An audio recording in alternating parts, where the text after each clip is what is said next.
Hello dear friends, welcome back. I am Saddam sir from SK Institute old city Dholpur. आज मैं आपका abstract noun कराता हूँ। Abstract noun ABSTRACT abstract noun, जिसका हिंदी में मतलब होता है भाववाचक संज्ञा।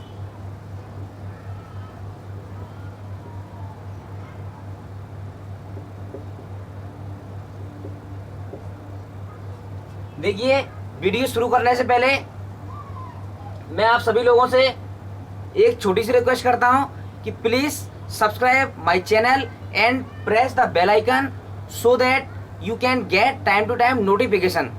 आप हमारे चैनल को सब्सक्राइब कर लें, जिससे आने वाला वीडियो आपको सबसे पहले मिले और आप एब्स्ट्रैक्ट नाउन बहुत अच्छे से सीख सकें।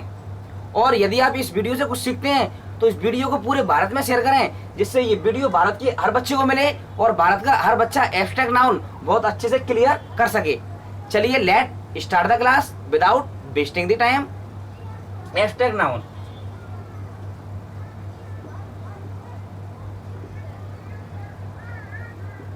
देखिए सबसे पहले मैं इसकी डेफिनेशन लिखा देता हूं। Abstract noun, a noun that can neither be seen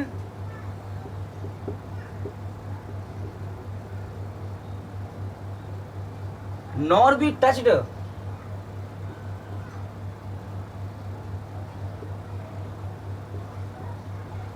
but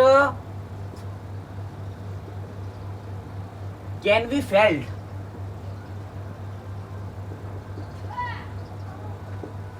is called abstract noun.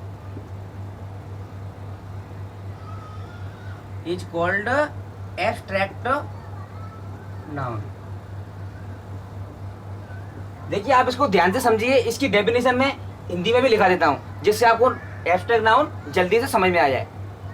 देखिए, abstract noun, a noun that can neither be seen nor be touched but can be felt is called abstract noun. इसका हिंदी में मतलब है कि वह noun जिसे ना तो देखा जा सकता है और ना ही छुआ जा सकता है, केवल इसको महसूस किया जा सकता है, इसको एब्स्ट्रैक्ट नाउन कहते हैं। इसकी डेफिनेशन हिंदी में लिख लो। वह संज्ञा जिसे ना तो देखा जा सकता है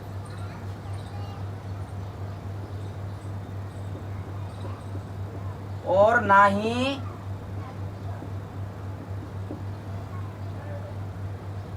छुआ जा सकता है,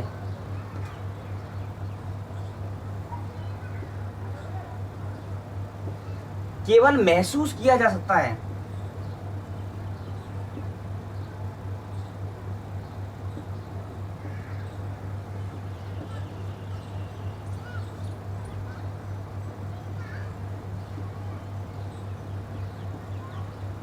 उसे एब्स्ट्रैक्ट नाउन कहते हैं। एब्स्ट्रैक्ट नाउन कहते हैं, यानी कि भाववाचक संज्ञा कहते हैं। देखिए, वह संज्ञा जिसे ना तो देखा जा सकता है और ना ही छुआ जा सकता है, केवल उसको महसूस किया जा सकता है, उसी को एब्स्ट्रैक्ट नाउन कहते हैं। देखिए, जैसे beeping,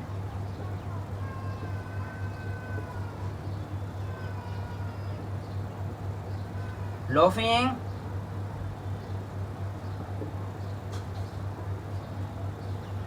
smile,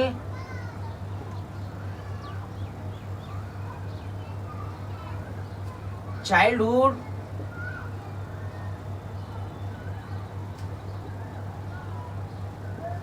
oldness,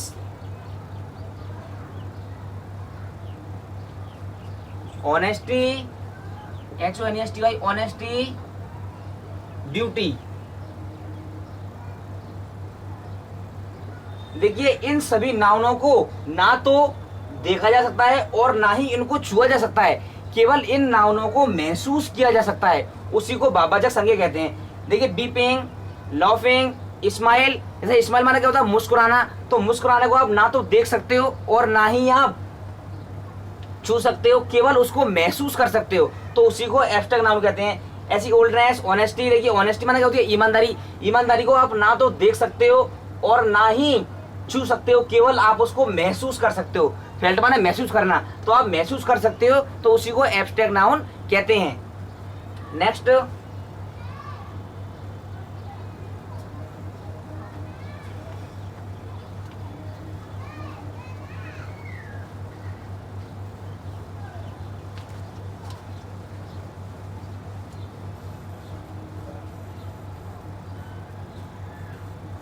normally normally article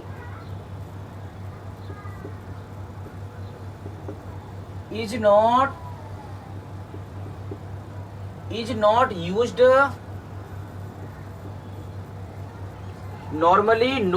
normally article is not used before abstract noun,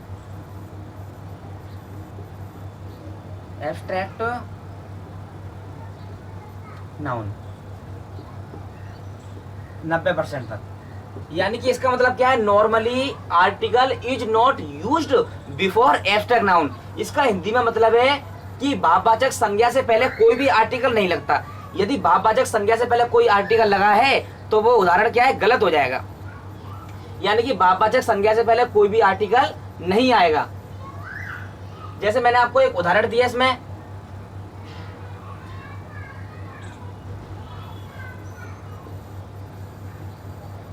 beauty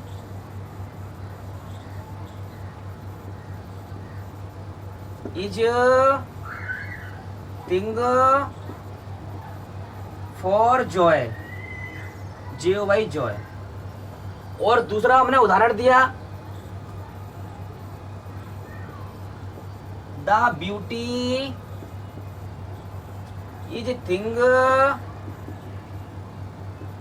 for Joy. देखिए इसमें कौन सा उदाहरण सही है, normally article is not used before abstract noun, यानी कि सामान्यतः भाववाचक संज्ञा से पहले कोई भी आर्टिकल नहीं लगता है। तो देखिए इस वाले उदाहरण में हमने क्या है, आर्टिकल लगा दिया है। ये क्या है, ब्यूटी एब्स्ट्रैक्ट नाउन है, तो एब्स्ट्रैक्ट नाउन से पहले हमने क्या लगा दिया, द लगा दिया। और हमने क्या लगाया, एब्स्ट्रैक्ट नाउन से पहले कोई भी आर्टिकल नहीं लगता है 90% तक नॉर्मली। तो इसमें हमने द लगा दिया, तो हमारा ये वाला उदाहरण गलत हो जाएगा। और ये क्या है, beauty is thing for Joy, यानी कि सुंदरता खुशी की चीज है। तो ये वाला उदाहरण क्या है, सही हो जाएगा।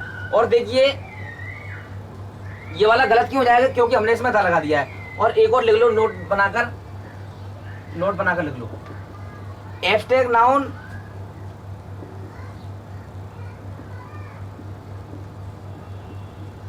is used as singular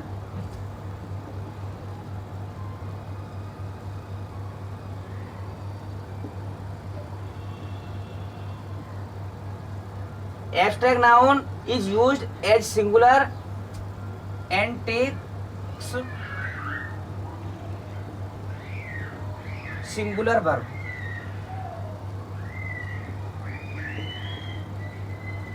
देखिए जो हमारा भाववाचक संज्ञा है वह सिंगुलर नाउन की तरह यूज किया जाएगा और सिंगुलर वर्ब लेगा। जैसे देखिए ये क्या है, सिंगुलर है, तो ये क्या है, सिंगुलर वर्ब लिया है इसने। देखिए इज क्या है, एक वचन होता है, यानी कि सिंगुलर नाउन है तो सिंगुलर वर्ब लेगा।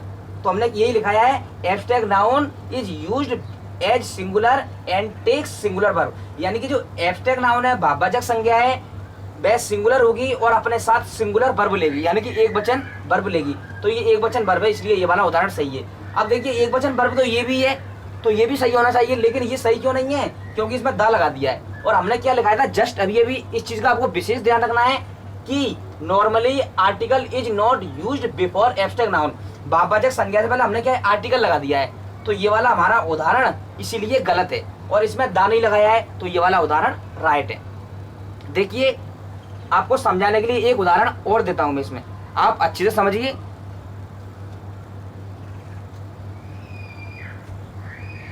ऑनेस्टी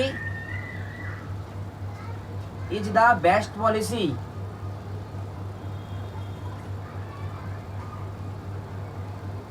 दूसरा उदाहरण, the honesty is the best policy, is the best policy. तीसरा उदाहरण और लिख लो इसमें, honesty are the best policy.